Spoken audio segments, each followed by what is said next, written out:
my outlook has changed a little bit, just because I know that although my problems are real and my feelings are valid and those things piss me off, I'm also very aware that my problems are better than 98% of the world's problems.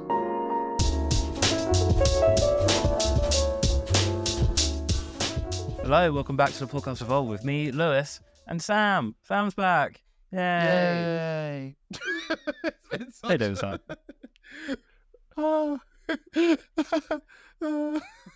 We just tried to get this setting up. We just tried for 30 minutes. So Sam's camera, but past 40 minutes trying to get this bloody camera to work, only to get the best we're gonna get is whatever 720, whatever the hell P we've got. It's fine. You know what? It's fine. I'm just gonna make this software disappear like it never happened. Guys, I'm sorry. I'm gonna be positive now. Let's go. Happy Sam. Happy Sam. What we talk? Yeah, Sam. You're gonna introduce this week's topic because you were out of this last week. Positivity. A lot has been happening. And you know what? No spoilers. I have a very interesting series I'm going to be recording in the background. Hopefully it will help a lot of people. And Are you gonna reveal what it's about? I feel like you need to leave a little teaser. Yeah. How do we leave a teaser without giving too much information out? We'll just say what's occurred and then be like, oh, and then It's a not tease. comfortable. I don't want to say it. Do it. No, I don't want to. Sam, you're gonna do a whole episode about it. You might as well. I am going to do a whole series about it, to be fair. Right, so going to do a whole series talking about, do I want to? Oh my God, it's literally it's gonna hit home now. I don't like it. Do it. Talking about redundancies, essentially, right? I'll go to the series where I talk about that whole journey. And I think how it's going to basically end is, spoiler alert, but it will likely, the series will end when I've either found a job or got investment. I don't know. I might just keep recording actually. But yeah, I might end it at some kind of decent cut-off point to kind of go like, this is the journey of redundancy and cut it off there. But you know what? It's a really good focus for today's episode. I'm not going to talk too much about it because I don't want to give too many spoilers out. I know, especially with the economic landscape and everything changing around now in the UK, there's a lot of people that are losing their jobs and all that stuff. So don't give too many spoilers, but I think it'll be quite helpful for people to be able to watch that series and maybe take some learnings from that. I will say that without going into more detail, because I'm effectively just recording that episode now, aren't I? When I've already done a lot of work to record that and I want to make sure it's presented in the right way. Effectively, it's been really good for me recording, processing all of this. It's been really good in terms of I didn't realize how traumatic. Well, I do realize how traumatic my life has been because I don't really shy away from talking about it. But I didn't realize how tough I had become to these types of moments.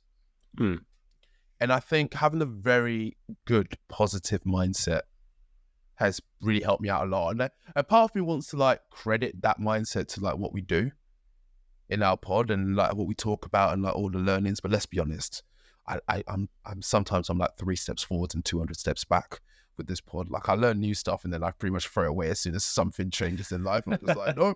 Lewis would just be like, Sam, you need to focus on yourself. And I'd be like, yeah, great. Next thing you know, I'm building websites for charities for fun. No one's paying me. I'm just doing it because I'm in a good mood.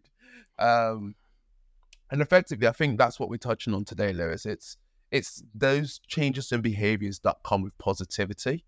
I think I would love to, and I hope we touch on during this as well, this episode, around people's perceptions of you when you're always positive and how sometimes it's difficult to just be yourself. I think that's quite a key thing we need to touch on today.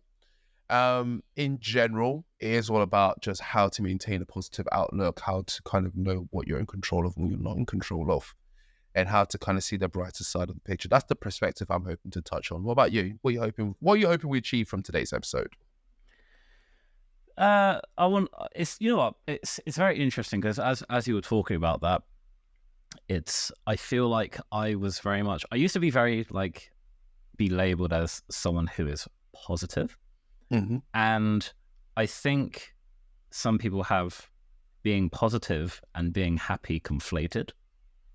Okay. Because when you're in the office and say something's pissed you off, right? You're not going to be happy about it, but you can be positive. I think True. Positive is having an overall upward outlook. Just because you aren't visually happy and like smiling around and skipping around the office, right? I feel like that's what people think when they think, oh, they're positive, they have a positive outlook and stuff like that. But I think if you were to see me at work, you would say I'm not positive based off what people would say, like what a positive person looks like. And I would say that I'm positive in general, because although we all have our frustrations, and I think it'll be good for you actually to listen to the solo episode. I know it was like last week, I know you were busy. Yeah. But I think that my outlook has changed a little bit, just because I know that although my problems are real and my feelings are valid and those things piss me off, I'm also very aware that my problems are better than 98% of the world's problems. So I would say I'm positive in that respect. I still am pissed off about these certain things. However, it's in correlation to where I'm at. Like, that thing still piss me off. Doesn't mean I'm grateful for X, Y, and Z. And I think I'm trying to be more so positive in the optics kind of sense. Like a positive change for me recently has been, and I mentioned this in the pod last week. I'm trying not to repeat myself too much, but it's like a colleague like was like screaming to me on a call about stuff, and I would say like, oh, me last year, but like even me a few months ago, like would have let that ruin my entire day. And I essentially was just like, I know this isn't actually anything to do with me, and it's actually really not that deep. Like, there's wars going on and stuff like that. Like, I'm not really going to stress out about this, because at the end of the day, it's not that deep. And that's basically how I'm trying to think about things going forward. I'm trying to put my problems in relation to most of the world's problems, and it's actually making me feel a lot better. Just because, again, as I said this before, you're not going to have your Thanos moment when you sit and watch the sunset and you have no problems. You are always going to have problems. You just have better ones. I know my problems are really, really good, in contrast to the majority of people. So that's where I'm at. And so I hope I keep this up, and I still, it's a work in progress, to be more positive and not let things get to you, and, try to worry less. And like, approaches to I'm definitely getting more anxious about certain things, and I know that we've kind of deep dived into that with like the flight or flight response and the amygdala and the scientific reason behind it. And I'm very much noticing when I have anxious moments that it's a fear of something that hasn't even happened. So when I try and like logically think my way out of it and being like, I'm worrying about something that isn't even happening or isn't likely to happen, and I kind of process it that way. So obviously you know about my anxiety and depression. Did I ever tell you about something that this weird thing that has happened when I was with my first ever girlfriend? I used to freak out about the possibility of. I used to freak out about, because bear in mind, this was my first ever relationship. I'd never been in a relationship before. Until then, I didn't think I'd ever really have a relationship. I just thought I'd be a nerdy guy that would be like living life on his own forever. And I used to panic about the possibility of like somehow someone going back in time and changing things around so I'd never met her. Right. Like, you have not mentioned this. I haven't. What do you mean? I don't know what was happening. How old were you when how old are you, Sam? I swear to God, if it ends in teen, oh my God. Lewis, I was old enough to be in better control of my emotions. But like, I just used to, and there's probably someone diagnosing me and being like, we need to get a jacket on this guy like today. Sam, you literally, you could, there's so many things that I can name 1,000, I can name 1 billion things that will happen before going back in time and having a change of timeline. Like, you could literally get stabbed and be like, oh, damn, I was worrying about... No, but like, it just... timelines. I don't know how to put it, but it was almost like... It wasn't because, like, no offense to her, but it wasn't because she was so amazing. In my head, it was just the idea of having a girlfriend just seemed so impossible that happening seemed like I should be grateful for it, right? Yeah. And it put me in the mindset of I would take any nonsense just to make sure I maintain this behavior. And I don't know if it's some kind of like attachment thing I had, but I remember just being freaked out about that. And there was a point where I just sat back thinking like, why the hell am I like, why is this being processed in my head? I couldn't get it out. It's like an uncontrollable thought. Every time I was having like a good day, or even let's say I'm having a good time at uni with everyone, that thought would come in my head of like, oh, what if someone went back in time and changed everything, and then I couldn't actually enjoy my time at uni with anyone. Like, I couldn't be at uni because my whole story for coming to Trent was basically a friend of mine called Ed picked 5 random universities for me. So I used to stress out about what if Ed never picked these unis, and then what if this? It was like, but it's not going to happen because it is happening, right? And I remember like years down the line, I went into therapy. Not for that, but I went into therapy. I feel like you should go back. I probably should. By the way, your therapist you definitely like fed your therapist by the spoon. They didn't know everything because it'd still be there.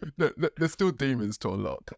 Yeah. No, so I remember being sat down and he was basically saying around it's catastrophizing. It's the sign of stress and everything was basically what he was saying. But ultimately, one thing he made me realize is like, well, what if that did happen? Yeah, but what if it did? And I was like, yeah. And he's like, yeah, but you wouldn't know. If someone went back in time and changed all of that, right, you wouldn't know. Chances are you'd still be happy with your current circumstance because you don't know any better. You'd just be okay with it. So you're getting upset about the possibility of missing something that technically you would have never had. And I was just like, when you put it that way, it's still depressing, but I guess it hurts me less because I really know that I wouldn't be as upset. And it put me in that mindset of like, we stress and worry so much about what could happen, what has happened, what we're missing out on.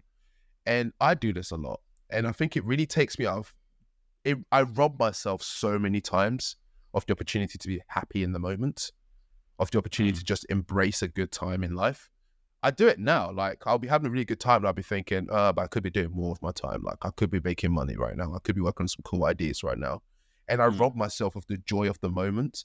I could be going on a walk with Sarah somewhere, or I can be having a meal somewhere, and it'll just be like, I can't even like enjoy the meal because I'm thinking, what do I need to be doing to be? And I just constantly rob myself of these moments, and my inability to live in the day and now really makes it hard for me to maintain a positive mindset. But I've done it for so long of my life, it's foreign to try and be in the moment and be positive. You get what I mean? It's almost like I pretend I'm positive to myself. I hear you. I mean, again, I think this is something which I touched upon, but to give you a little Sparkles version, it's like us doing this pod, right? Yeah. And us, trying to, to grow our businesses and careers or whatever. It's actually a privilege to be able to have that as our main concern. Sure. Right. And considering the landscape of what the world is like, right? And like, I'm 28, I still have a grandparent, right? I have my family is like relatively healthy. Like, there are a lot of things that you have to be grateful for. And we essentially add on these additional stresses for fun. Mm-hmm. Yep. Right? So in those moments, Sam, when you're like, oh, what could I be doing? Like, stop yourself and be like, the fact that this is the thing that I actually have to worry about. Like, I'm not worried about, my family at a war, or when my next meal is going to be, or, is someone going to die today, or am I going to die today? Like, most of us If you were born in Western society, don't wake up thinking, am I going to die today? Like, you don't, because you know that you are most likely going to have tomorrow, right? Like, that's just the luxury that we have. So when I think of like, when I like you ruining experiences for yourself because you're adding on this stress that you have literally put onto yourself, how luxurious is it to have that? Like, you're adding on stress for yourself, right? As opposed to like stress being given to you. Obviously, stress is going to be given to you by the circumstances, but it's not nowhere near contrast to what the majority of the world is like. And this is kind of what I'm trying to have in my mind most of the time, as much as I can going forward, because it makes you feel really grateful for like the tiniest things that usually you would like blow over, like being stuck in traffic, right? Being stuck in traffic is an example, right? That pisses off most people. But, you know, your belly's full, like you woke up in a house, you've never gone to bed hungry, right? It's like these things that we just have, and it's normal. Obviously, you know, again, your feelings and everything are still valid. However, just remember that your problems, these ones, when you say like, oh, you're in this moment, you're ruining it, it's a problem that you've chosen to have. Right? And it's a luxury to give yourself problems, is basically what I'm trying to say. Yeah. And try and spin it on its head when you start to worry about things. But you're worrying about things that you actually are not that deep at the end of the day. Because say, for instance, right, say you get, all of a sudden, your left arm stops working, right? Like, for some reason, your left arm you just have no control of it. Like, it's just dead. Your businesses or whatever the fuck goes on isn't going to be important to you anymore, because you'll be like, I need to fix my fucking arm. Do you see what I mean? Yeah. True. So I see what you mean. I do see what you mean. You made, if we can go back a bit, and if you made the point, I'm sorry I wasn't focused as I should be. You made a point about positivity and happiness being different. Well, what's the point around that? What's the definition of, to you, what's the definition of positivity, and what's the definition for happiness? Okay. I'm going to try and not waffle too much whilst I'm thinking this ahead. So I'm going to process this in my head a little bit.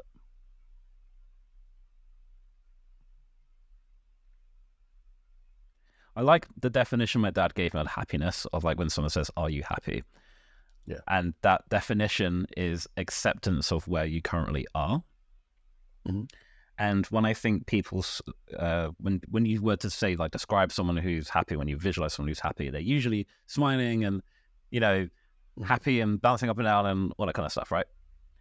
And I think that's kind of conflated with what positivity is viewed like. Same thing as optimism. Like, when people say optimism, you have your annoying type of optimism where you get shot and someone goes, oh, but, you know, now you've had a new life experience. Like, those, like those are people that piss me off, right? Not have traumatic moments. Yeah, like, you have had no struggle, right? Yeah.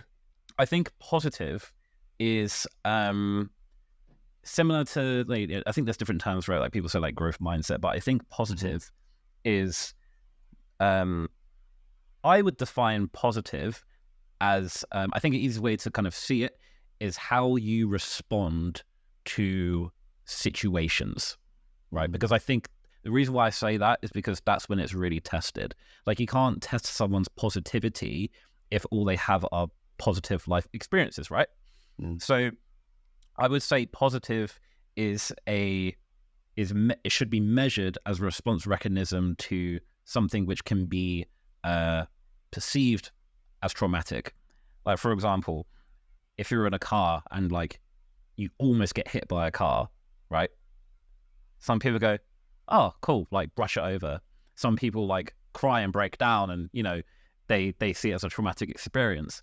Or even some people get hit by a car and they're like, oh, good, well, thank God I'm not dead, and thank God it's just, like, the car that's damaged and not me. Do you see what I mean?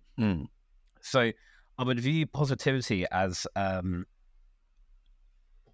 way to Yeah, I'd say it's kind of like a response mechanism that isn't, which is kind of like level-headed and quite. For me, I think positivity is quite having quite a stoic response to something. I don't think positivity is being super optimistic even when about things that are objectively a bad situation.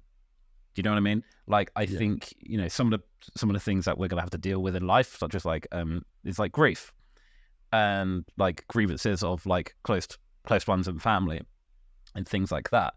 And for me, I would say someone is positive if they're able to kind of process something like that in a positive way of being like, as opposed to being like, God, like, even though like it sucks that this person's gone or whatever, like, how lucky are they to have lived this long? Or even if they've been around for not so long, how lucky am I to have met them in that time frame, and imagine not meeting them at all. Those kind of things. Though that is how I define positive.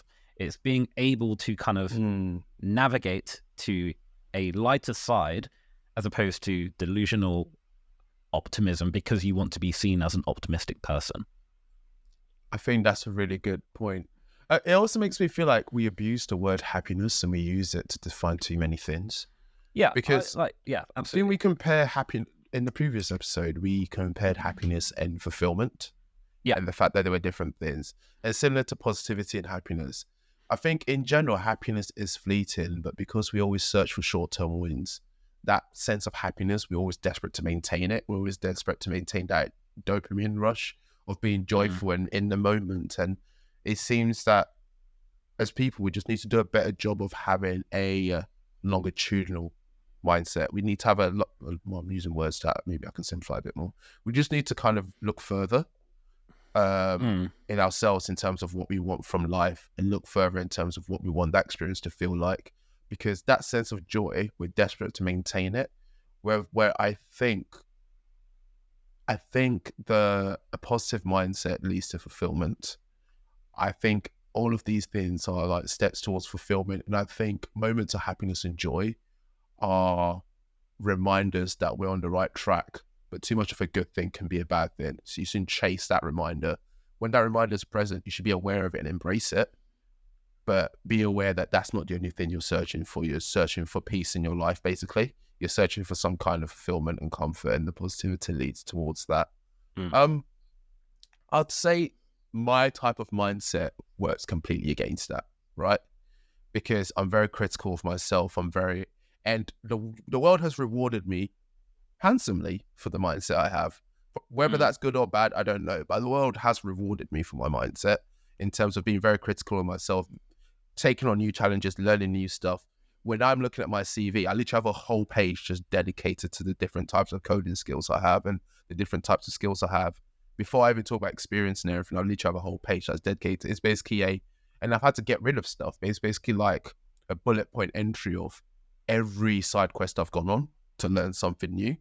And every now and then when I look at that page, I'm just like, oh yeah, I forgot I know how to do that. And like, I'll go and open up, let's say like Google Firebase is like a very easy way to build websites, build backends to your website, all that, like the whole Google cloud system, CloudFront, whatever you want to call it, right? And I learned it once just so I could learn how to make my own cookie banner, or just so I can learn to make my own contact form. And for 2 weeks, that's all I cared about. And for 2 weeks, that was my journey towards perfection. If I can do that, I'm the best. If I can do that, it's a sign to myself that I'm on the right track towards a good life, right? I looked at that thing on my CV and I was just like, I don't think I've done much with it since I got really good at that. Like since then, I found better tools that I've spent more time learning how to use, and I've got more comfortable with that. Some of those tools are so different in how they work that I don't think the knowledge is fully transferable. But in that moment, I was so desperate to become a better version of myself, and I thought so little of myself. I thought that was the most important thing in my life. I remember being on a night out with my friend, and I was trying to write. It's getting a bit boring now. I'll be quick with it, I promise. I was trying to write server rules for like Google real-time servers. So I had like my contact form, and when the contact form connected to like the API system in Google and connected to this server, I started panicking about, what if someone like gets past my reCAPTCHA and my contact form and then starts spamming the server? How do I stop it triggering these interactions there? I was like, okay, let me write server rules, and the server will only respond to things that come from my website and this code and blah, blah. Lewis, I was doing this on the dance floor on my phone. I was coding on the dance floor on my phone whilst literally I had friends waving their hands in my face like, what are you doing? We have a friend called Waleed, and I'm sure, I don't know if he'll remember this, but he was literally like, can you just enjoy the night? Like, yeah. I just really, bro, I was building my own little server and I was building my own little world on my phone. And imagine I'm doing all that. And recently I looked at my CV and I looked at that one line. I was like, all that, just so I can have one row on a table of about 30 skills that I have. And I've barely used it since. As a product manager, I pay other people to do it. Yeah.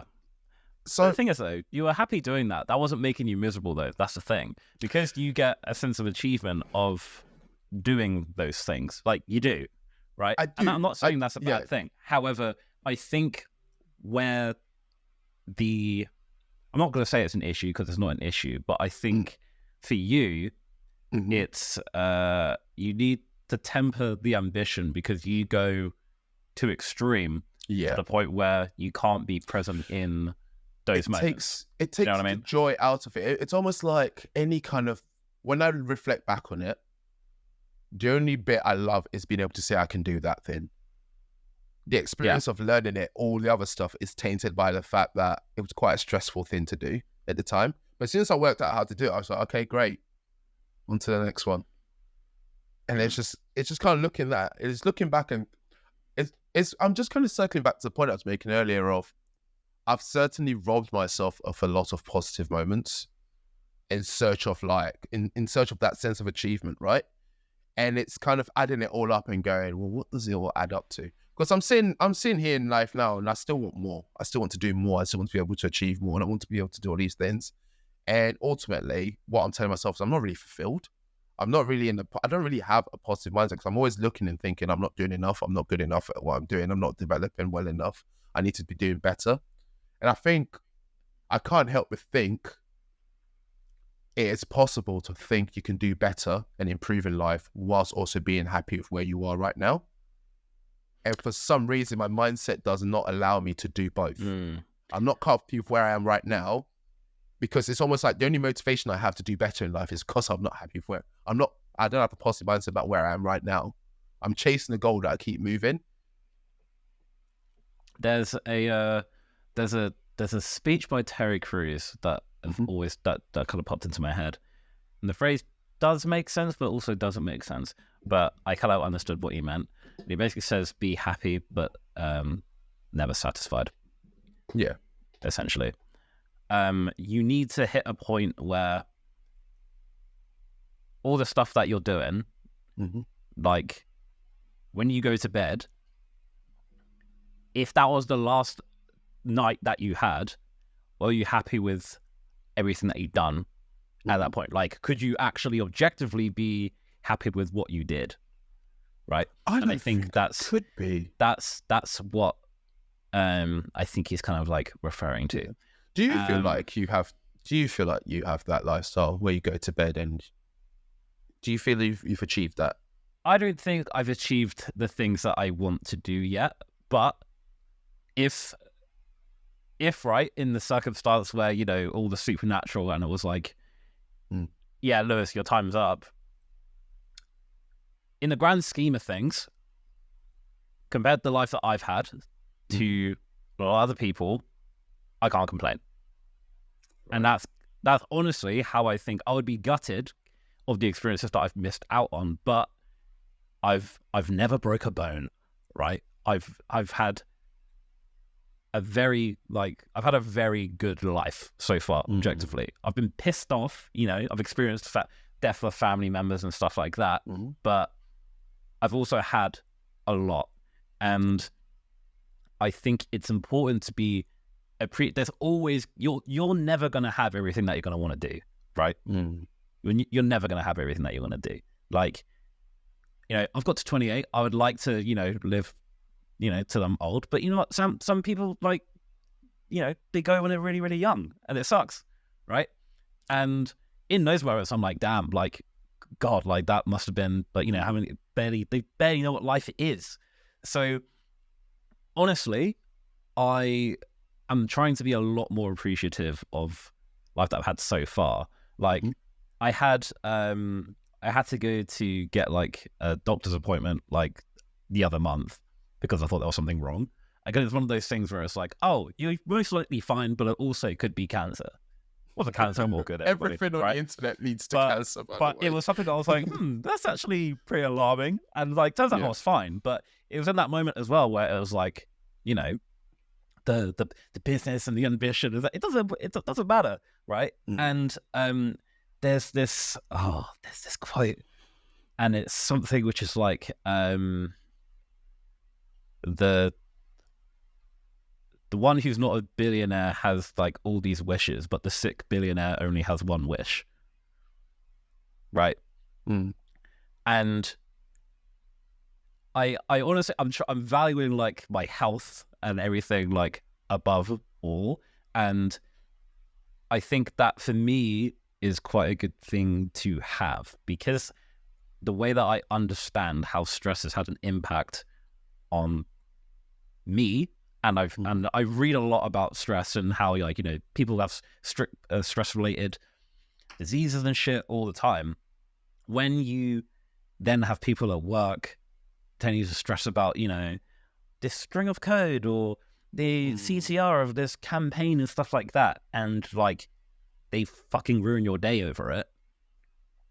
But then you have, like, in my office it's weird, right? Because we're a biggest media company, right? You have people complain about this to you, and then over the news you see, like, you know, 600 dead in Lebanon, and you're like, is this really that deep?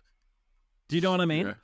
Not it's like that, by the way, guys. I'm just laughing. But it's just the sentiment of it. It's there is humor in the contrast of what people like. We're so fucking privileged to even shed a tear about the shit that's going on at work. Like, if you're in the UK and you can listen to this podcast, right, you're richer than 98% of the people in the world. You actually are, right? Smart. And it's like, just be fucking grateful. Just be fucking grateful. Like, things aren't that deep. We aren't dying. We're not solving world problems. This is all for money making, so we can, you know, get our bellies even more full. I've really had this perspective shift in the last week. So to answer your question, Sam, there are obviously things that I'd love to do. If my health were to deteriorate now, but I really, in the grand scheme of things, couldn't complain because I've been cushy to this point. Yeah. I'm just making a note of what you just mentioned because I want to pick it up and now later when we get to around like how we've been doing and how the week's been. That perspective shift is something we should definitely touch on near the end. Right. There are of course ways to maintain a positive mindset, right? There are ways to maintain positive thinking, and I think when you're in a negative mindset, some of those ways, like especially if someone is telling you when you're in like the deep pits, right, and someone's trying to tell you to like have positive thoughts, like think this. I think the key terms themselves piss me off. Oh, bro, right? There's nothing worse than just be positive. I'll punch you in the house. Like how? Yeah. Like it's like it's giving like when you're homeless, just buy a home. Like what do you mean? Just go live in the house. It's literally like, so I get that there are some people who are really positive in life and they've probably got someone who's really negative around them, and it is horror too. I think it's fair to say that if you live with someone who's always negative, no matter what they're going through, it is a nightmare to a degree, because the world expects you to give up everything to save that person, right? In most cases, if they're a close friend of yours, if they're a significant other, they're a family member, the world sees that person as a victim and you as a solution to get them out of the position they're in. And it's like your duty, because we all watch cartoons, we all watch the movies where a savior comes in, the White Knight or whoever it is comes in and saves the day. And it's almost like when someone's going through something, the world's looking around for like, who was your White Knight? Who's your savior in that situation? And it's almost like you tell your story of how this happened, and everyone's like, oh, that dickhead who didn't help you. Why did they leave you? Did they not know you were sad? All these moments, right? I think a tear has to be shed sometimes for the people around that person as well. A tear has to be shed for the fact that if they were having joy, they don't as much as they used to, because they're having to almost like temper their happiness and their joy and their positive focus to help someone else. Sometimes they're having to actually put on a brave face, right? to help someone else to get them through out their pit that they're in. And I think that in itself can lead to situations where both people end up falling apart rather than one person lifting the other up. Or sometimes in worse situations, you lift someone up, they come up and they're happy, and then they just leave you in the pit on your own and they just keep on walking through life, right? That does happen. Yep, that does happen, dude. And it sucks. And it's, yeah. I think what I'm trying to lead to is obviously like, if you're going through stuff, reach out to people. You're not alone. But if you're also the main person that someone's reaching out to, there's a level of self-care you have to play. There's a level to which that you also need to reach out to people. You need to get the therapy and the help you need to make sure that you're on top of it. Because you can't save others without saving yourself. Yeah. It would be lovely to be able to save everyone in the world. And I still encourage people to constantly reach out, because you're not saving yourself at all. And worst case scenario, you end up in a worse position in life and you do something to yourself, God forbid. The detriment on others would be permanent. It's not the temporary pain they go through because you're going through it in front of them, right? If you're going through the pain in front of them and you heal and you start becoming a better person, at least they can take joy from the fact that you've healed and you become a better person, right? But if you're going through that pain and then you do the ultimate deed, that is now a permanent scar in that person's life that they can never let go of. And if they do, it's always going to be in the back of their brain. That never leaves people. So I'll put it this way. There was a time where my usual scenario of I was late to go to gym, and I think it was a Sunday or something, so it was actually closed. And I was meant to be meeting. Waleed's come up twice, actually. I think saying his name earlier has reminded me of some other thing that's happened. So I was meant to be meeting Waleed in town, and we're meant to be getting drinks. But there was such a huge time gap between me being available and meeting him, so I figured I'd go to the gym, get changed after gym, and then meet him in town, right? I went to the gym. Gym was closed because I turned up late. So I was like, fine, I'll just go for a run. And I was going for a run, and this guy in really, really baggy tracksuit bottoms runs past me really fast. I'm not gonna lie, I was pissed off because I was like, you don't even look prepared to run. How are you going faster than me?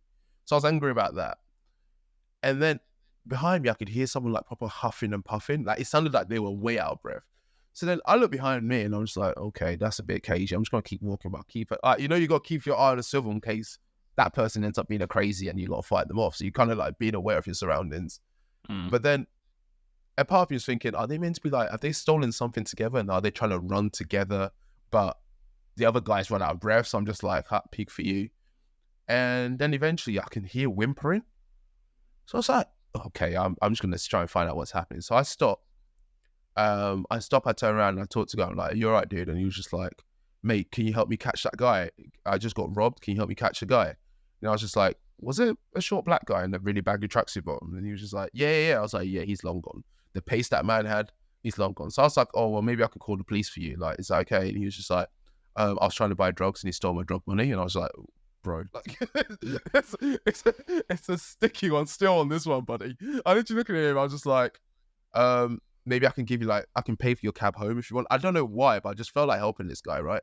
So I was probably like, I can order you an Uber home if that was like your money gone.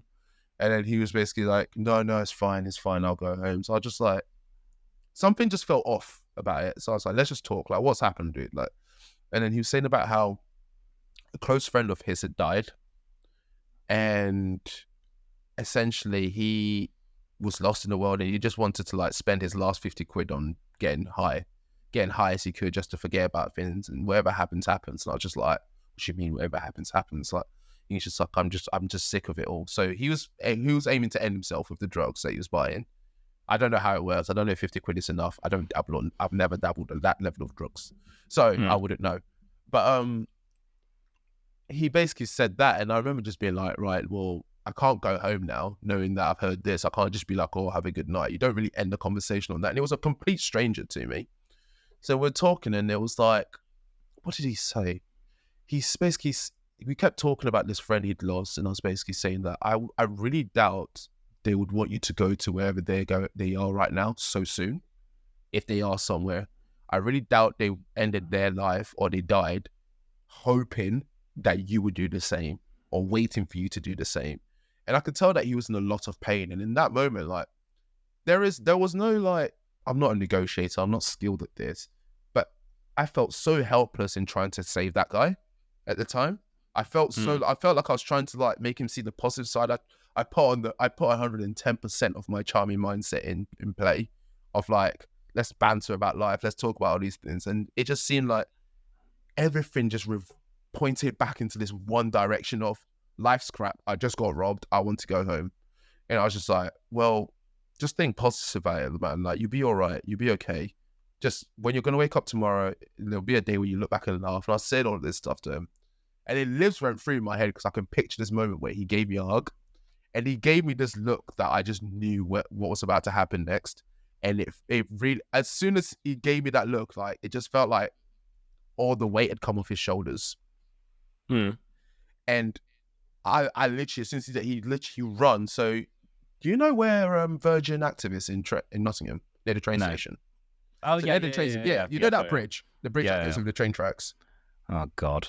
Yeah, so he just full sprint, WrestleMania, one arm over the bridge, threw himself over it. And I was just stood there like shouting no. Like, I cringed afterwards because it felt like a movie scene where I'm just like, no. But like, I couldn't stop him. He was gone.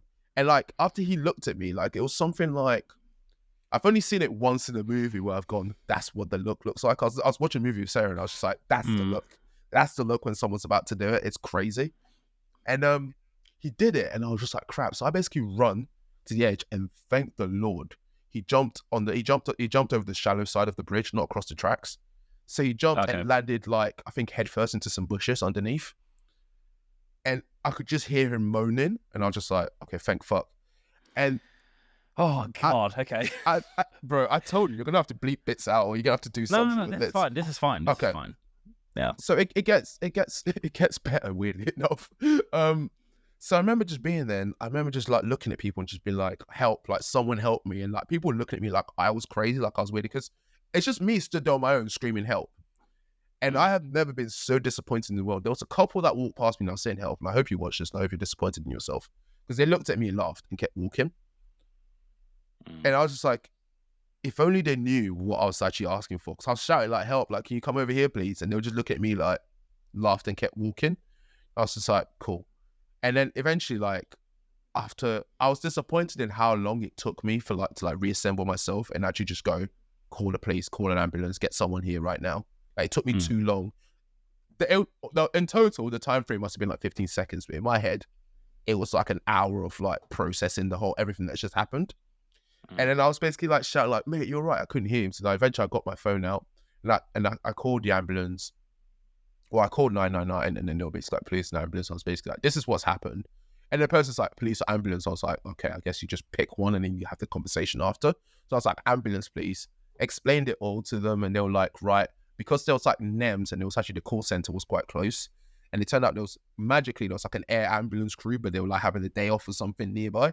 So they run over to the area. About 3 or 4 police cars turn up. And like within the space of that 1 minute, the whole scene had changed. And someone was down there with him because they managed to like break the fence down and get to him. And I remember I've skipped a stage.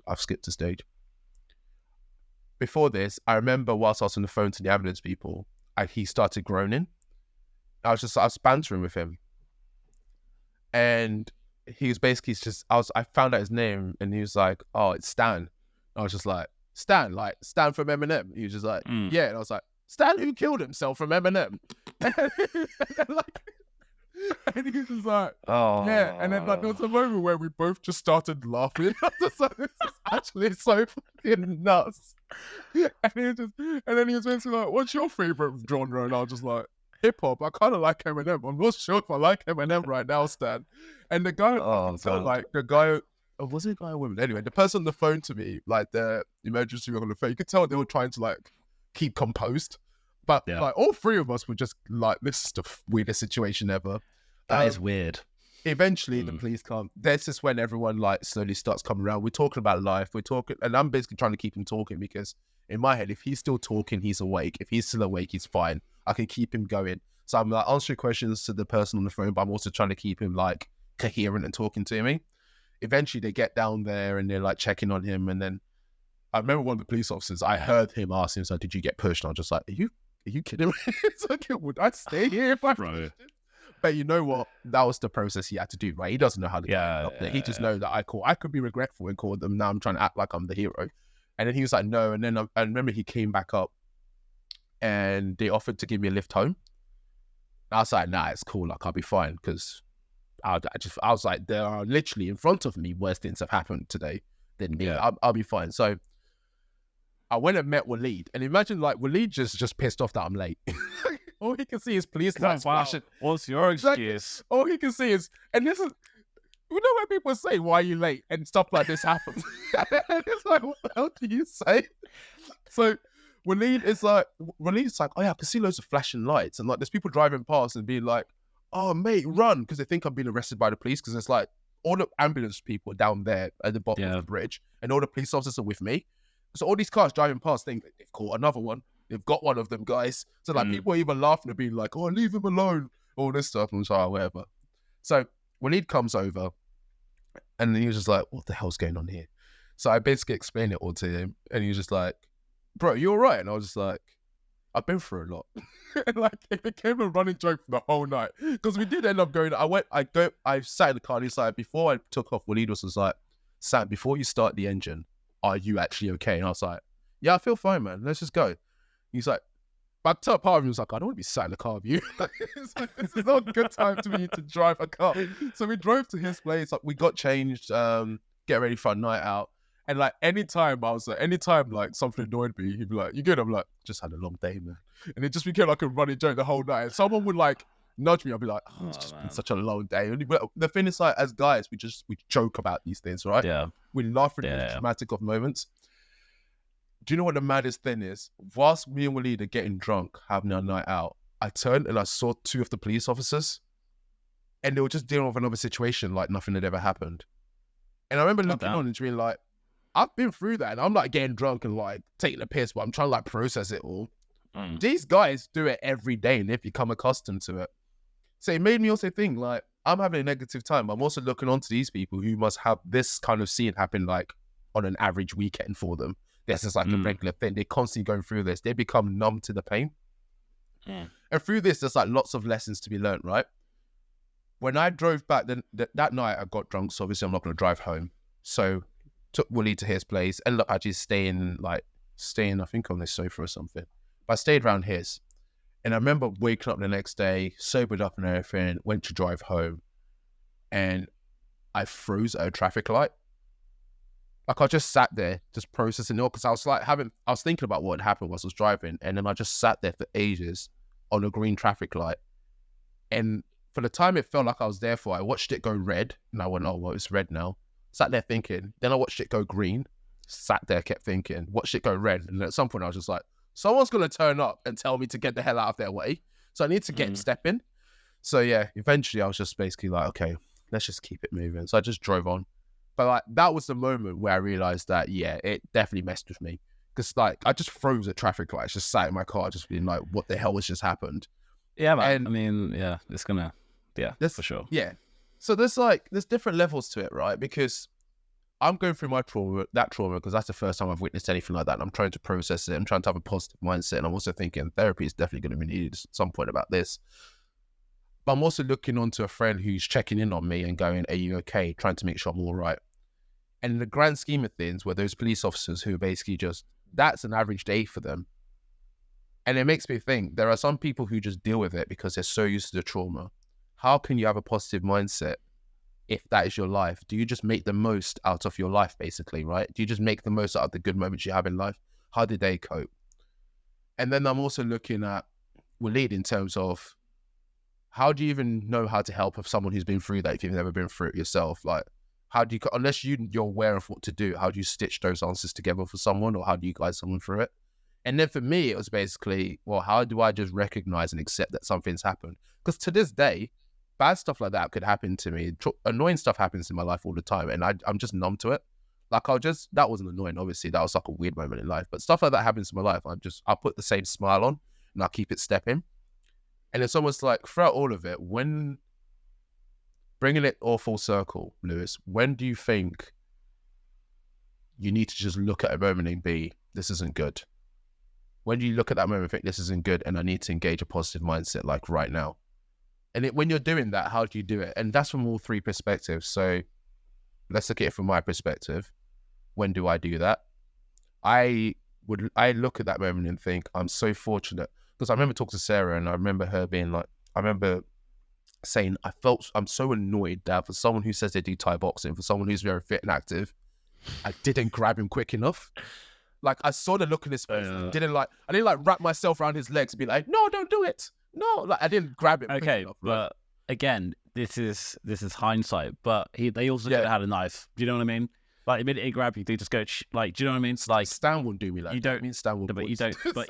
But you don't know if the guy like running had true. anything. So in that, true. Like your safety is important, and it's over, money and stuff. So because actually in that timeline, right? In that timeline, if we were gonna say you got the guy's money, and you would have given it to him, and be like, yeah, gave him his money, good job, Sam. And then like, he goes, does an overdose and kills himself. You would have felt terrible.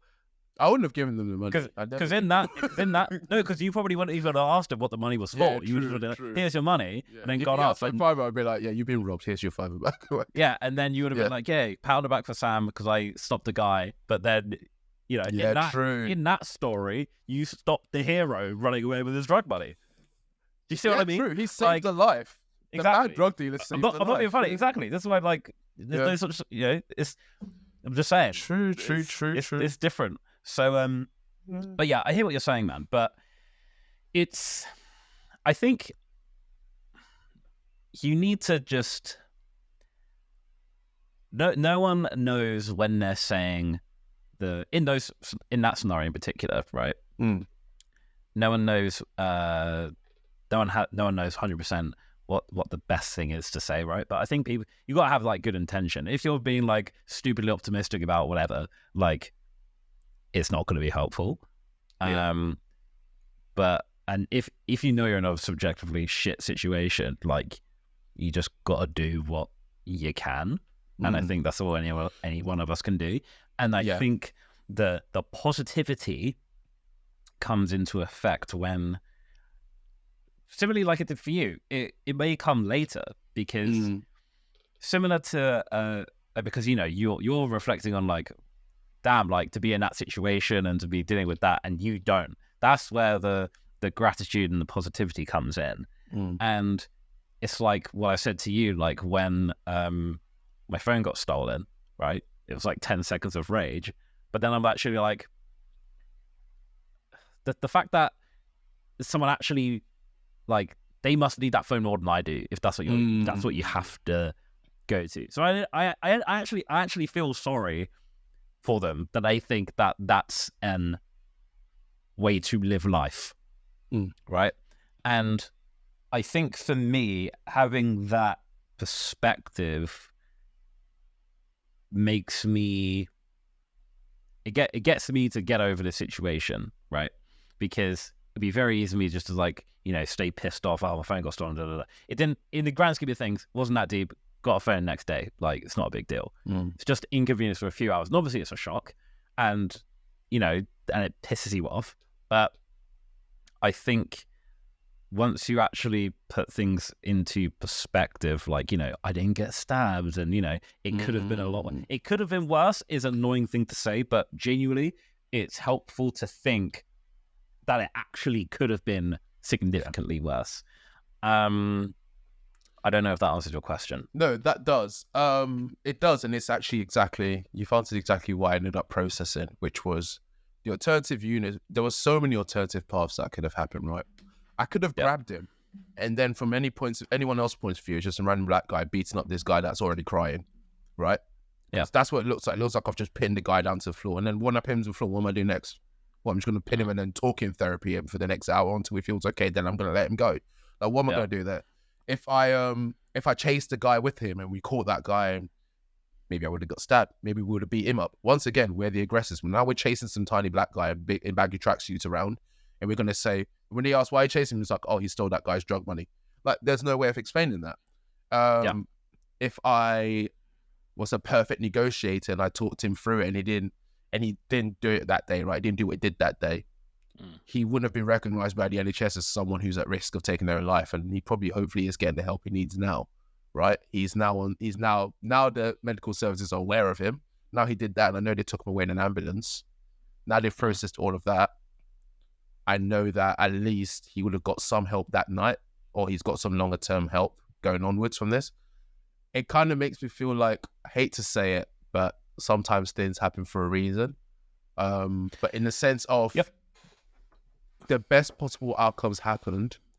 And sometimes when negative things like that happen, it isn't easy to have a positive mindset. And I think it's terrible advice to tell someone to just like think positively about it. I think the positive mindset comes from reflecting on what's happened and then having a positive view of what's happened. You can't just constantly be walking around with a smile on your face in life. That's not a healthy lifestyle to have. That's a naive lifestyle to have. Absolutely. And I'd like to think that's what I'm thankful that I had one lead as a friend with me to help me, because I was going through that negative moment. He helped to temper bad actions I would have done. Like, what if I just proper got into my sorrows and after drinking I decided I'm going to drive home. I can't be asked people today, right? What if I felt like that? Not that I would do that anyway, but I don't know how I would have felt, how I would have like processed it after a few drinks, right? And I had someone who didn't go think positively. He was kind of just like, dude, it's all right to be upset about it. He was basically saying it's okay to just be annoyed about what's happened and be upset about what's happened. And then from the police officer's point of view, I'd like to think, as people that persistently go through these types of things, I'd like to think that they are aware of the positives because they've been through it so often. They're aware that sometimes these things have to happen for life to get better for some people. They're aware that sometimes this is just life and it just happens and it's just part of it. And because of that, they've been through it so many times that they're able to now have a positive mindset during the situation, because it's almost like practice makes perfect. And throughout all of them, it's clear signs of what to do and what to do when bad things are happening and how to prepare yourself in the future if they were to happen again to you or someone else. I wanted to touch on, earlier on, I want to make sure I bring everything full circle because I hate leaving cliffhangers at the end of our episodes. I said that the thing I wanted to talk about was also what people think of you, and I think we've touched on it to a degree in terms of what people like, people telling you to like, it'll be all right soon. But you know when sometimes you're always the happy person and you have a bad day and everyone just goes, oh my God, who died? Like if you're having a bad day, it must be really bad. As a person who has had that done to them, shut up. Let me have my bad day, please. Like just let me if I'm upset about something, if I'm being stoic, if I'm not smiling all the time, I'm trying to process the world in a bit more of a neutral way sometimes. And I'd like to think that sometimes people do that. There are some people that are sad. But you know what doesn't help is putting a magnifying glass on that sad person in the room and almost like creating a hugging circle around them. It's like, oh, he's sad. Hey, everyone, he's sad. That one there, sad. Sad boy alert. Everyone check on Sam. Sam, are you okay? In front of everyone, we're going to do are you all right? Is life okay? And then I'm just sat there like, what am I going to do? Just cry in front of you all? Like, I'm going to just unleash my tears? What do you want me to do here? You're bringing up wounds to that one. Yeah, like people just, I completely appreciate people want to be helpful and be the heroes, but if you really do care about someone, becoming healthier and happier and you want to support them, do it knowing that there is likely no reward for you. Other than a job well done. Don't do it thinking everyone's going to think you're a great person because you did it. Don't do it thinking you're going to now go tell everyone about how you've been awesome. Like, I didn't even tell you about this Stan story, I don't think I've ever told you. No, I've never heard that. No. I don't think I've ever told. This is like the first time I've ever said it. And it's because, like, there are other things I do in life as well. I'm not saying I'm a bloody amazing Robin Hood type hero who's just like a secret vigilante going around saving lives and giving homeless people money and food. But sometimes I do that. Like, sometimes I'll sit down and have a chat with, I have like this guy who, I don't know if he's homeless, but I know he's a beggar outside one of my local Sainsbury's. And sometimes, every time he's there, only him, no one else, him particularly, I'll buy him food, I'll buy him drinks, we'll have a little chat. I don't do that with anyone else. I don't do that with any other person that begs, just that guy. And it's like, it's probably selfish in the sense of, oh, I feel like I've done something good today. But like, when I see that guy and how like positive he is about life and how optimistic, not positive, he's optimistic about life, and that he knows he'll get out of the situation, it feels good to be able to talk to someone like that who is at their lowest point and they're going to get out of it, because it's almost like a reminder of, oh, I'll be all right too, right? And sometimes I feel a bit selfish when I do that because I'm just like, am I basically dependent on this guy's life being crap just so I can always feel good about myself? It's that theory, isn't it? Like, when people give to charity to make yourself feel good. So effectively, everybody's selfish, right? Exactly. You do good things to feel good, right? Yeah. And you're right. That doesn't mean it's a bad thing. It would be a bad thing if you were to record yourself like all these YouTubers and giving them money every single time and then put it on social media to be like, look how much of a good person I am. That is when you're actually a dick. But again, man, I hear you, dude. One thing go on. One thing in particular, just so that we have some takeaways. I know we've gone on a very I want to bring it back to workplace specific scenarios. Yes. Or career specific scenarios, as opposed to life experiences, because one of the things which has been something which is more work in progress. I've been quite good at it recently, as I'm sure you can tell from our discussion. When you have to deal with negative experiences consistently at work, and I'm sure you'll touch upon it in your episode, which you're going to do in regards to redundancy and facing a lot of rejection in conjunction with shit at work, and how to remain positive there as you're in it at the moment. You don't have to say that you have the answers, but how is your mindset helping you navigate the current situation in terms of is it positive, is it not positive, or is it you being very neutral? I'll definitely go into a bit more throughout the series, and I will say that I probably won't release that series until I've secured until I've got what I want, because there are a lot of opportunities open to me. Don't get me wrong. I'm very fortunate to be in a position in life where I have the skills of having people knocking on my door. So that's great. There are opportunities open to me. So I'm very happy about that. And it's almost like now I'm just, God, where do I go? Whose contract do I sign next? What team do I want to play for? Right. I will say it's a lot of mixed emotions. There's a lot of mixed emotions about it. Ultimately, I'm neutral. When all the emotions get thrown into the same pot, the pH scales balance, and it's basically just water again. It's fine. Yeah. But I will dig deeper on it when I release the series, and I will release it. I'll give myself like a month or two to like get it all out. I'm gonna be recording it every day, like a video diary. I've not started it yet, so I've got a backlog of things to talk about. So there's going to be a bit of a backlog, but I'm going to record every day, and at some point I'll probably sit down with you, Lewis, and we'll probably say, okay, this is a good time to start releasing it. And it'll be like a shorter video. I'll probably do like 20 odd minutes or something, just to have it as a different playlist running on this podcast, of course. So yeah, that would be only on YouTube. I'm not going to mix it in up Spotify stuff. So better subscribe to the YouTube guys if you want to be seeing that. I think there's a way you can blend those. No, I have ideas. All right, you keep thinking about it, but for now, I think we need to. It doesn't have to be an episode. It can be a Sam's thing. It's not an official episode, but we'll drop it in. We'll drop it in. Okay. We gotta give it to the people. I don't know if I'm fighting for the people's behalf. I don't know if this is anyway, now, but go on. Yeah. So yeah, now we've kind of touched on it. It's quite a poignant thing because of what's happening. So a lot of people want to learn more about it and how to cope with it. And I'd like to think that I've learned a lot in life to be able to help people cope, at least from my perspective, with moments like this. But yeah, I feel somewhat neutral about it. There's a lot of processing probably to still do. I think the emotional impact will come to pass when I've made a decision or when I've kind of settled down on what to do next.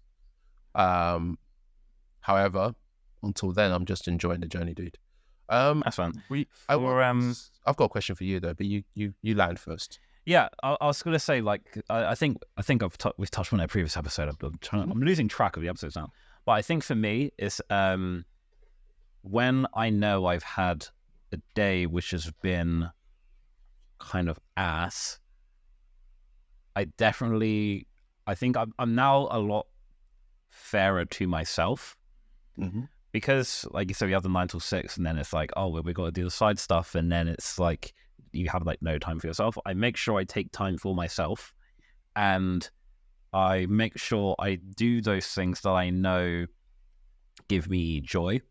Whereas that, you know, I have a 20-minute nap that usually resets me. Or if it's going on PS5 for a bit, is it, you know, chatting to my flatmates? Is it chatting to Rosie and spending time with her? Maybe we do something that evening for like, even just like for an hour, and just find joy in a very, very small way, particularly after that long day. So your day isn't constantly just that experience.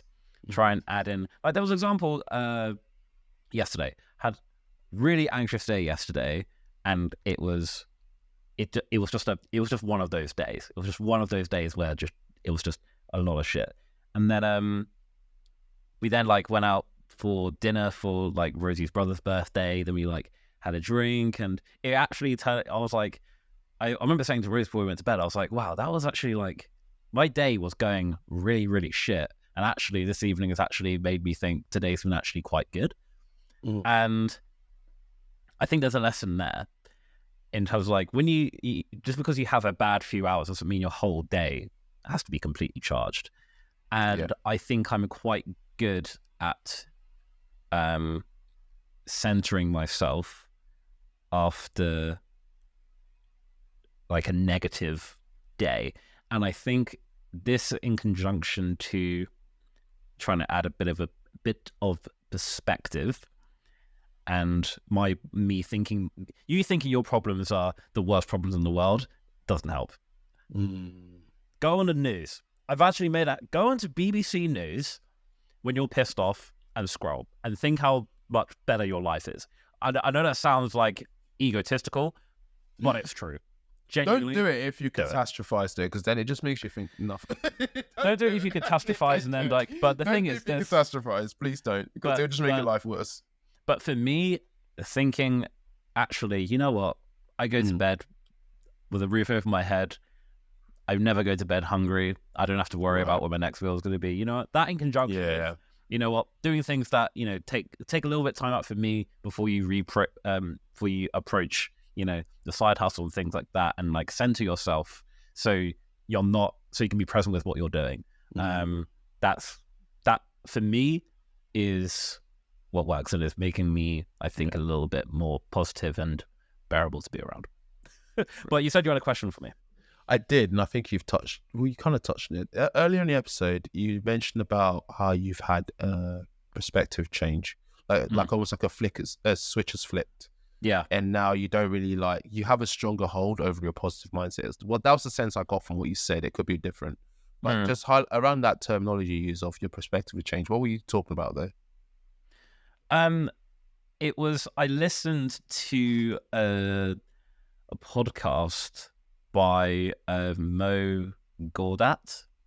Who's that? He was the former chief business officer at Google. And to give a quick backstory on him. Egyptian guy? Yes.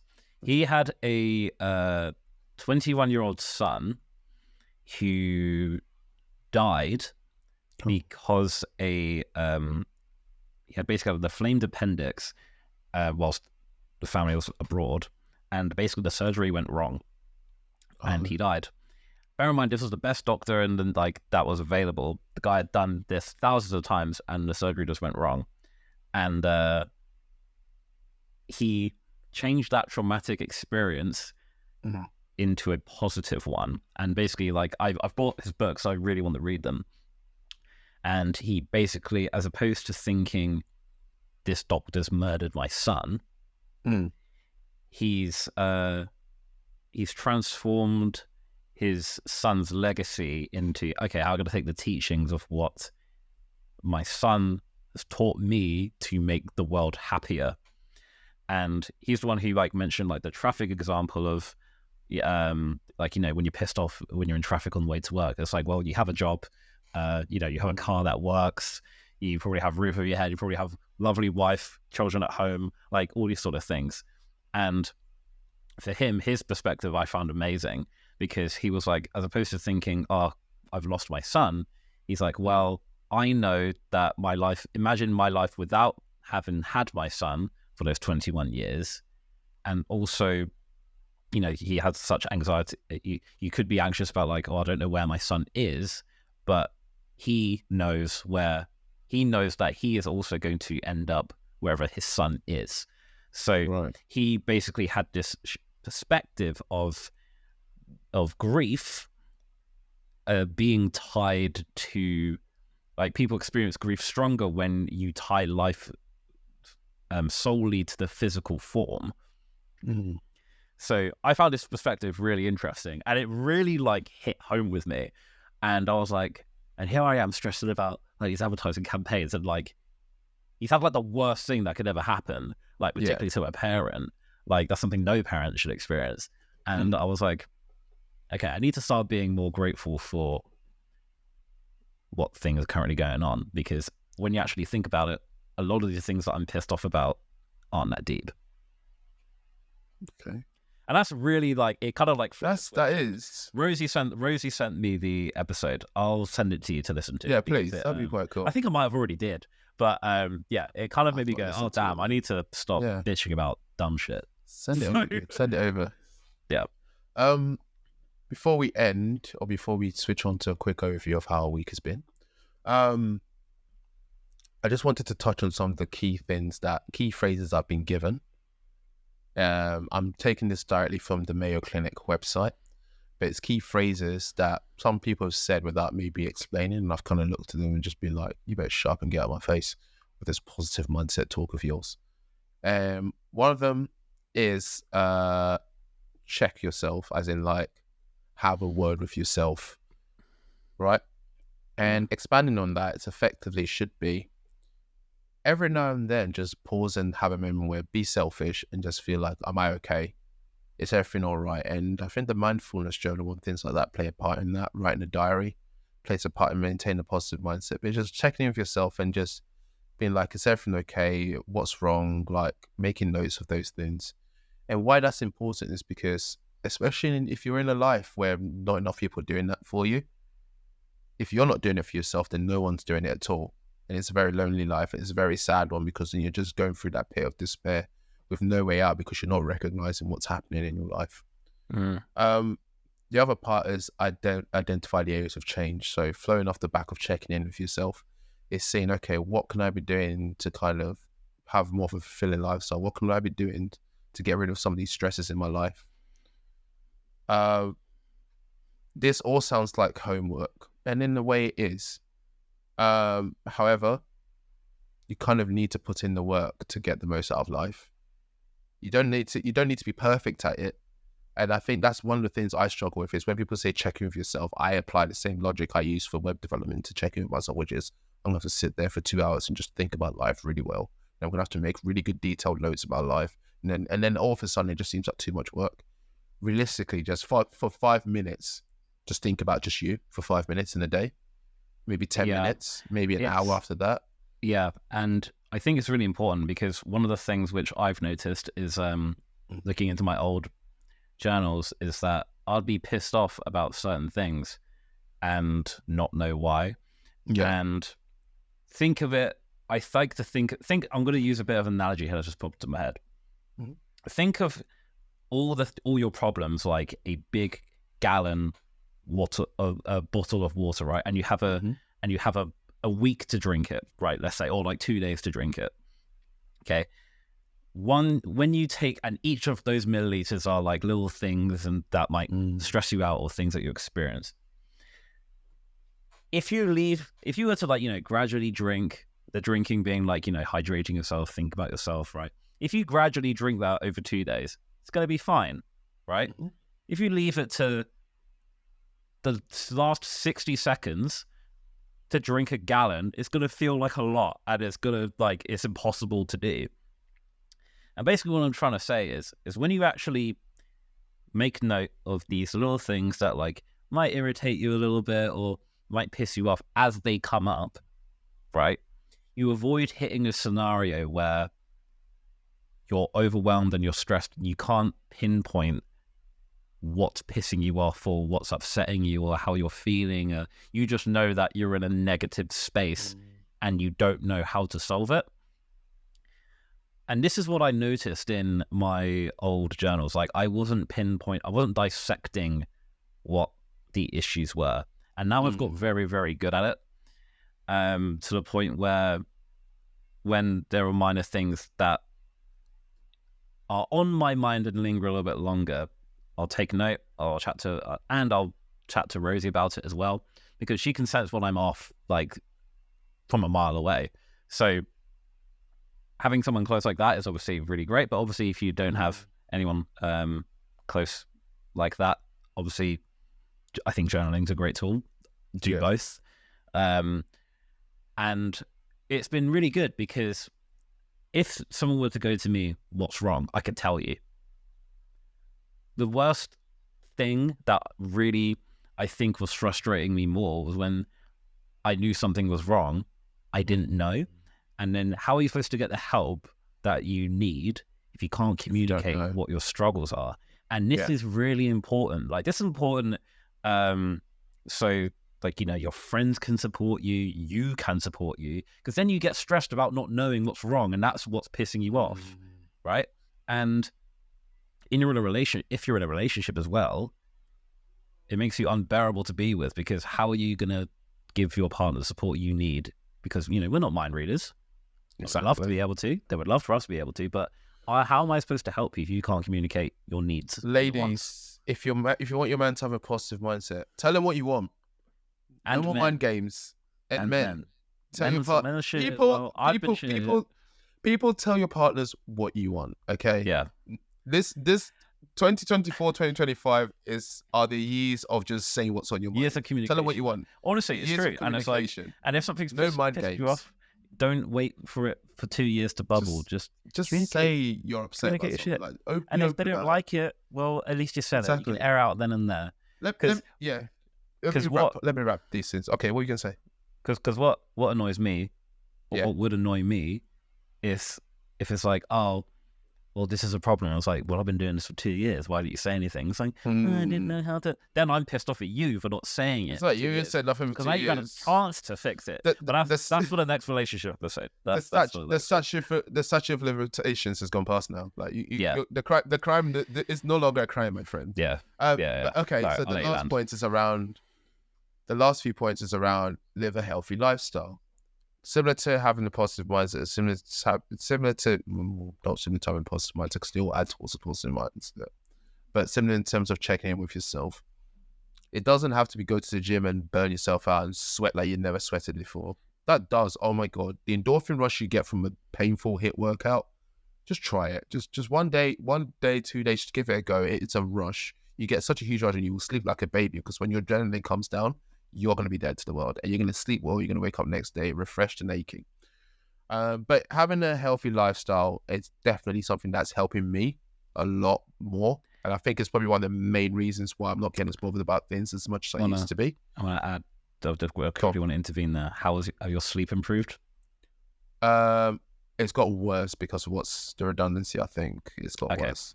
But understandable. Yeah. However, I would try and keep that as regulated as you can. 100%. I think, once again, I'll talk about it more. And I don't want to give too much away, Lewis. I don't want to give too much away. I know, but we got to give little teasers every now and then. Little something. But I'll hint to it.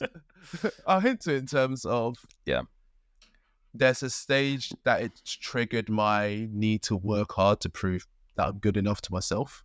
Fair enough. Even though I fully understand what it represents. So I'll talk about it a bit more. The last few ones is surround yourself with positive people. And that is when you feel like you need to open up, and boys will be boys, girls will be girls, people will be people. When you open up to some friends, they joke around it. Sometimes that's how you cope with things. And the idea of surrounding yourself around with positive people isn't people that are always fucking braiding daisies and sitting by the campfire hitting bongos and singing. That not positive people isn't the same to everyone, right? Positive people are people that you feel yourself around, people that you feel like you can actually achieve fulfillment around, people that you can be around and feel at ease open about, you feel yourself, you don't feel apprehensive, you don't feel anxious. You need to be around people that you can be comfortable around, essentially. Surround yourself with more of those people, and people that not only do that, but help you navigate a way through whatever situation that is causing you to have a negative mindset. So if let's say you're in a situation where you love your friends, but all they do is smoke weed. That's all they do, nothing else. And you know that weed is what's ruining your life, or it's putting you in a negative mindset. You feel like you're not achieving as much as you could be doing, whatever it is. Then, as much as they are lovely people, they're not the type of positive people you should be surrounding yourself with.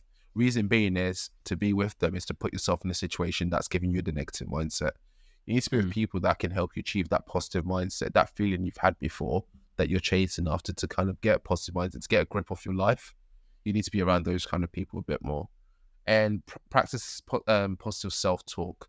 This isn't just checking with yourself. The moments where you feel down, moments where you feel like I'm not good enough, moments where you feel like life's not going in the right direction, you need to be quick to counteract that with a reminder of, this is the benefits. Like you're saying, the traffic light thing you brought up, that is basically practicing positive self-talk. Honestly, that's the most important one. Yeah. More so than who you surround yourself with, because it's so easy to fall into. And this is the one for me. This is the one for me personally. And I do it I've done it a lot, but when I'm in a negative space, like it really will not stop. And there's something that you need that helped me with this. And it's like, actually, sometimes your thoughts are wrong. Like, not everything that you think is necessarily true, right? And I think the way that I stop my negative self-talk is actually reminding myself that actually not everything that I think is true. It's just my perception of the situation, or my current perception of the situation. Yeah. And know that your thoughts are wrong. And your brain is very good at very much snowballing into negative. And for me, because I like to logic my way out of situations, I then like deep dive into why the brain does this, and it's because of amygdala and all that sort of stuff. Obviously, you don't have to go that much into detail, but for me, it helps me understand the science behind it and why the brain does that. And then you're able to go, oh, well, then I'll just think positively, and then it works. Like, and in simple bro science, that's essentially it. It generally is it. Like, sometimes, like, if I'm having a really bad moment, I just laugh to myself. I just smile. Yeah. It literally makes me feel better. It also is, I always bring this up, and I think I brought it out for the past 2 episodes, around the tiny little cuts. Every negative thought is a tiny cut. All these little actions, all these things we do in life, man, it's just tiny little cuts. And the more you do it, the worse things get. The more of these bad things you do, the worse they get. And the positive thoughts, it's almost like, it's like a medipack, a quick heal towards that little cut. It balances it out. If you're able to have more positive thoughts than the negatives, don't just look at it as in your day. So you've had a really bad day, you've only thought negative, and you can't even comprehend how many positive thoughts are needed to balance out. Think of it more as in, like, it's a high level view in general throughout this week.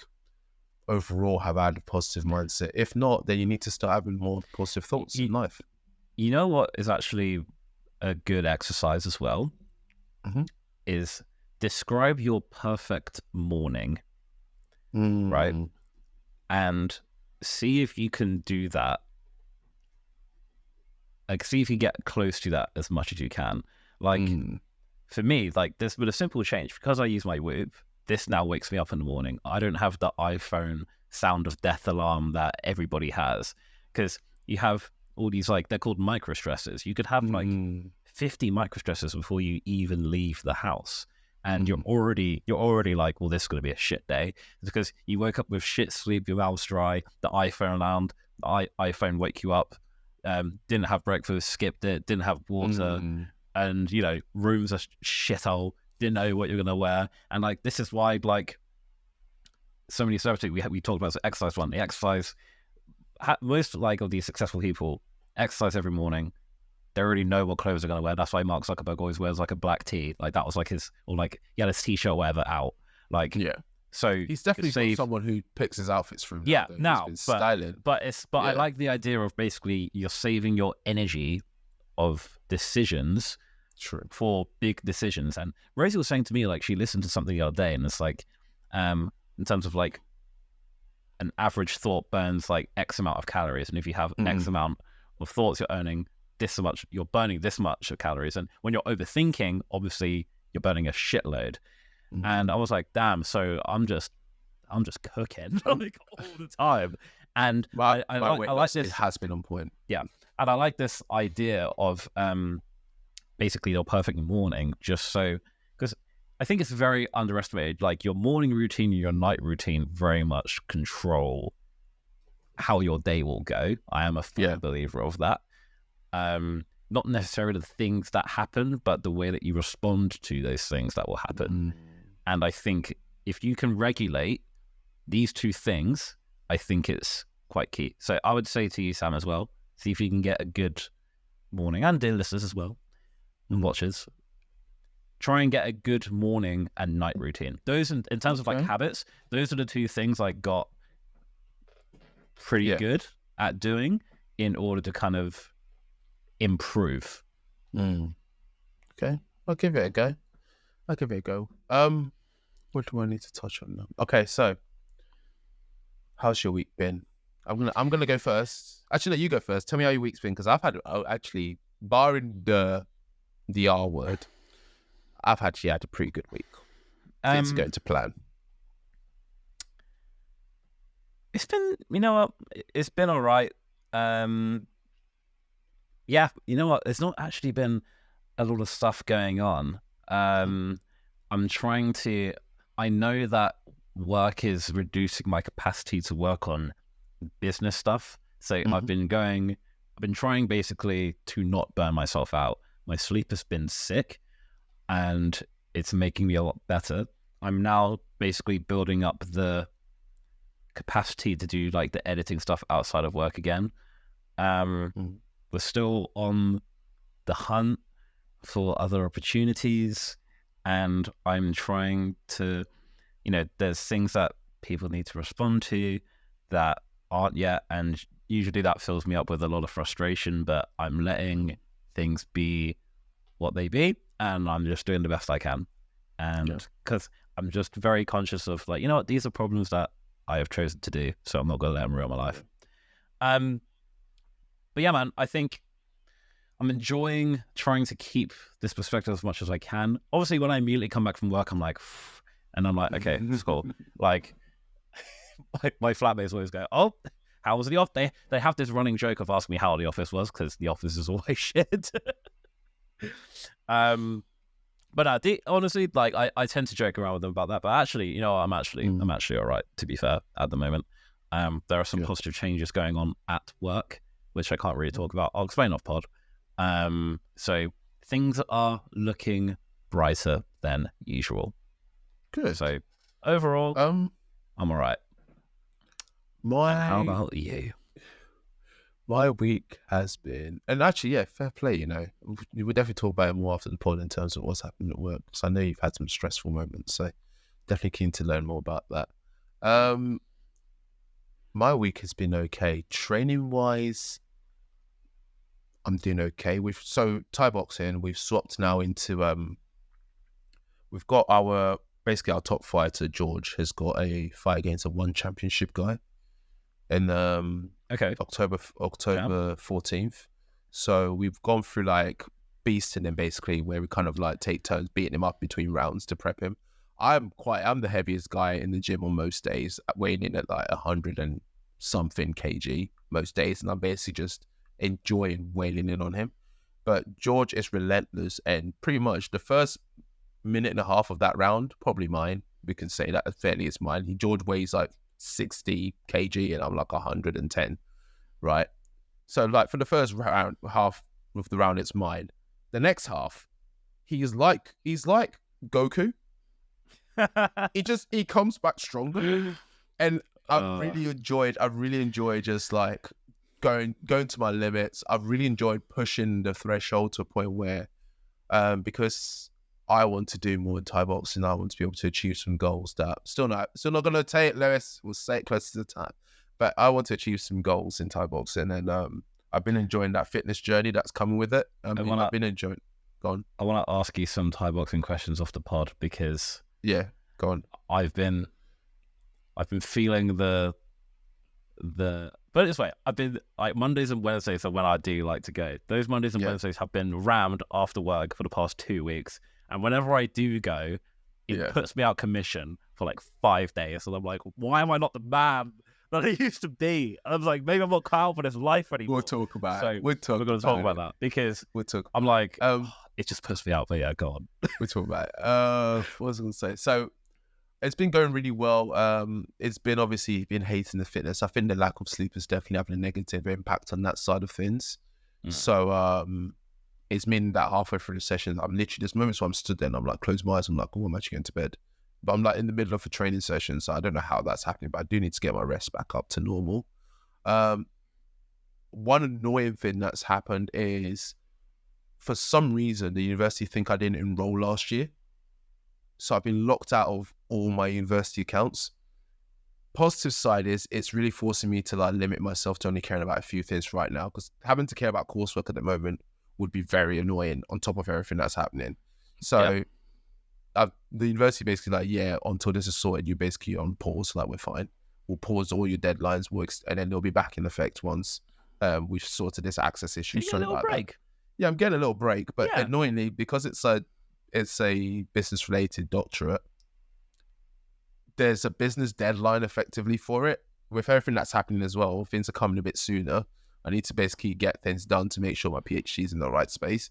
So whilst I'm possibly on my way out, wherever it is, I also have a restriction to get in. So there's a bit of anxiety and stress around that of everyone from the university side of things is like, it's fine. And I think I actually am fine, because the university's perspective is like, you've actually done everything you need to do at the company. So we don't really care what happens next. Just finish the thesis and we're good to go. So I'm like, gang, let's do that then. It takes that being a factor in the decision I make off the table. It leaves me to be freer in making that decision myself. So that's a positive twist on that one. Anxious extrovert wise, there is an annoying bug in the website where if you basically write a blog and you hit enter to kind of create a new line, it doesn't save that new line unless you put a space on that enter. And I've been trying to fix it for ages and I can't. So Ollie's going to have to fix it for me. He's back from holiday now. So I'm just going to be like, Ollie, I don't know what on earth is going on there, but I need you to have a look at that and sort it out for me. So hopefully you can get engaged and sort that out so we can relaunch it, because the redesign is done. Like, I did it all in one night. I redesigned the whole platform. I made it cleaner. Stuff is less janky. Stuff is less frozen. But I basically need my tech guy Ollie to come in and fix that little bug, and then we can ship it live and then start adding things like ads and stuff onto the platform later. Okay, so that's anxious extrovert. That is experiencing lack of sleep. And yeah, that's more or less it. Oh, other news. This morning, I weighed in 104 kilos. Oh, sick. We're losing weight, people. We're losing weight. I've lost a lot. So when I started Thai boxing, I was like, I was saying I was 112. I wasn't. I was 114. I just felt like a fat boy when I said it. So I was very heavy. And now I've lost 10 kilos. 100 and? It's like, whoa. Yeah. But yeah, now I'm kind of just looking at, okay, I don't want to lose my strength, because I can already see like arms are getting a bit smaller now. My face is like losing the chub. I know I've got the beard, but underneath this beard is skin and bones. It's giving Oxfam. It's giving malnutrition. I didn't mean to be offensive there, sorry. That was quite bad. I basically need to get in a good place where I've got a healthier diet. I have one of our teammates, Martin, who unfortunately didn't get the win in this fight. He got a split decision. And I think it's because he was handicapped before his fight. And I don't want to if I ever feel ready to fight, I don't want to ever be in a position where I've had to lose so much weight in a short amount of time that I'm basically going into the ring pretty much dehydrated. So I want to basically just manage my weight a bit better. I want to live a life where I'm consistently fight ready, where I feel like I'm able to just be on top of the world. I can jump as high as I want to. I can do whatever I want to. That's the level I'm trying to get to. And the physical appearance side, I will lose the size of my arms. I won't look like the giant beast that I've always been, guys. I'm sorry. But I'm just looking forward to just being a healthier, faster, and fitter version of myself. Nice, dude. That's more or less That's it. good. Pretty much, that's it. Yeah. Nice. Summarising a pretty decent week or two. Actually, 2 weeks. I've not been here. I wasn't here for the last recording. You did a solo one. I did. So, yeah. I'm curious to hear your thoughts on that one. Yeah, I'm going to listen to it tomorrow with everyone else. I'm nervous. Did you see the preview? I just posted the preview. I've not seen it, but I've not been on my phone much today. It's like, it's just basically me like being so nervous, having a breakdown, being like, oh my God, how am I supposed to do it? Dude, it was horrible for the first 2 minutes. I was like, how am I supposed to do this? It feels good that you're nothing without me. That's my toxic. I thought, yeah, this would be great. I was like, I want the episode to do well, but not too well, because then you'll be offended. If it does really well, I'm going to delete it. I promise you. I promise you, Lewis. If it gets like 100 views in a day, I'm deleting it. If anyone wonders when the episode went, you know why it went.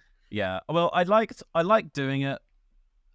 I got into the swing of things eventually, and I had a good foundation to talk about because I had like my old journals, and then I kind of like reeled off. I kind of talked about like relationships and like went on a bit of there. It was a bit of this and a bit of that. A bit of a breakdown. But no, it was all right. I prefer talking to you if that's what you want to hear. If that's what you want to hear. That's what I want to hear. That is what I want to hear. This is a lot more enjoyable. I don't want to hear that you went on a solo holiday. I'm not going to do this. I'm not going to do this. I'm not going to do it again.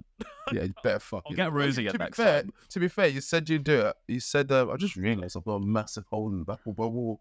Anyway, you said you might do it for when me and Sarah get married. You might do a solo ep then. Would you do it? Yeah, do a couples one with Rosie then. I might do one with Rosie, to be honest, because the solo one was challenging. I'm glad I did it though, because growth. So I can say that I've done it, and I don't need to do it again. This is so sad. Don't worry, Lewis. I'll be there next time. But yeah, guys, that's it. Right. Hope you enjoyed. Remember to rate us 5 stars, please. Follow us on Instagram, The Podcast Evolve. Follow us on Spotify as well. Rate us 5 stars, please. Follow us on, everywhere. Email us, thepodcastevolve@gmail.com. Let us know if you enjoyed it. Send us a DM, send us any questions. And we will see you guys. Oh yeah, also, sorry. The websites, Zana Studios, XNDER, studios.co.uk, and anxiousextrovert.co.uk as well. Sam's doing big things on there. So we'll update you guys when the website updates. And see you guys next week.